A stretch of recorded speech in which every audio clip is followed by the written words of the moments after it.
பல்வேறு இயற்கை வளத்தை தன்னகத்தை கொண்டு காண்போரை மதிமயக்கக்கூடிய தமிழகத்தின் மிகப்பெரிய மாவட்டம்தான் திண்டுக்கல் மாவட்டம். ஆனால் இங்கு கடந்த சில வருடங்களாகவே கனிம வள கொள்ளை என்பது கட்டுப்பாடின்றி தொடர்ந்து நடைபெற்று வருகிறது. மேலும் இங்கு அதிக அளவில் அரசு அனுமதியின்றி கல்குவாரிகள் செயல்படுகிறது என்றும், அரசு புறம்போக்கு நிலம் மற்றும் வனத்துறைக்கு சொந்தமான நிலங்களில் கனிம வள கொள்ளையர்கள் தினந்தோறும் வடி வைத்து கற்களை பல்வேறு மாவட்டங்களுக்கு நூற்றுக்கணக்கான கனரக வாகனங்களில் கொண்டு செல்கின்றனர் எனவும் சொல்லப்படுகின்றது. ஆனால் வனத்துறை மற்றும் கனிம வளத்துறை இவற்றை கண்டுகொள்ளவில்லை என்றும், இதனால் மலைகள் அழியும் அபாயம் இருப்பதாகவும் சமூக ஆர்வலர்கள் மற்றும் அப்பகுதி மக்கள் தெரிவிக்கின்றனர். தற்போது நிலக்கோட்டை அருகே உள்ள கடவக்குறிச்சி மலைப்பகுதியில் கடந்த சில மாதங்களாக அரசு அனுமதி இல்லாமல் கல்குவாரி அமைக்கப்பட்டு தொடர்ந்து வெடிகள் வைத்து கற்களை உடைத்து கடத்தி வருகின்றனர் என கூறப்படுகிறது. மேலும் கடவக்குறிச்சி மலைப்பகுதியில் இருந்து வரும் தண்ணீரை குறுக்கே தடுப்பணை கட்டி சேமிக்க வேண்டும் என மாவட்ட நிர்வாகத்திடமும் மாநில அரசிடமும் பல்வேறு முறை கோரிக்கை மனுக்களை கொடுத்ததாக நீர்ப்பாசன விவசாய சங்க தலைவர் கூறியுள்ளார்.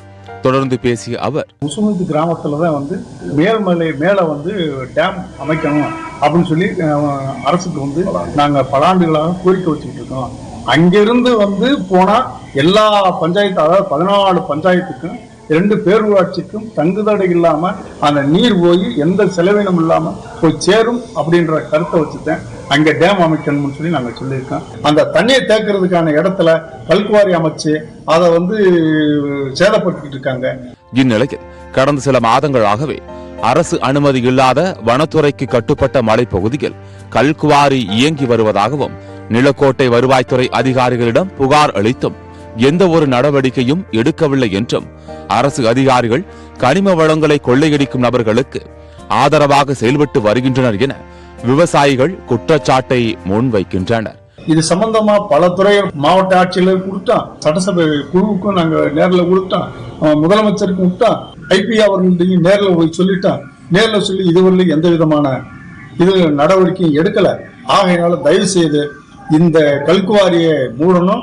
மேலும் இங்கு தொடர்ந்து பாறைகளுக்கு வைக்கப்படும் வெடிகளால் மிளகாய்பட்டி, ஆண்டிப்பட்டி உள்ளிட்ட பகுதிகளில் வீட்டில் வளர்க்கப்படும் ஆடு மாடுகள் அதிர்ச்சியில் உயிர் சேதம் ஏற்படுவதாகவும், சுற்றுவட்டார பகுதி முழுவதும் காற்று மாசு ஏற்பட்டு பொதுமக்கள் பாதிக்கப்படுவதாகவும் கூறப்படுகின்றது. எனவே உடனடியாக அரசு அனுமதியின்றி இயங்கும் கல்குவாரிகளை தடை செய்ய வேண்டும் என்றும், கடவக்குறிச்சி மலையில் தடுப்பணையை கட்ட வேண்டும் எனவும் விவசாய சங்கங்கள் கோரிக்கை வைக்கின்றன. சத்தியம் செய்திகளுக்காக திண்டுக்கல் மாவட்ட செய்தியாளர் நாட்ராயனுடன் செய்திக்குழு.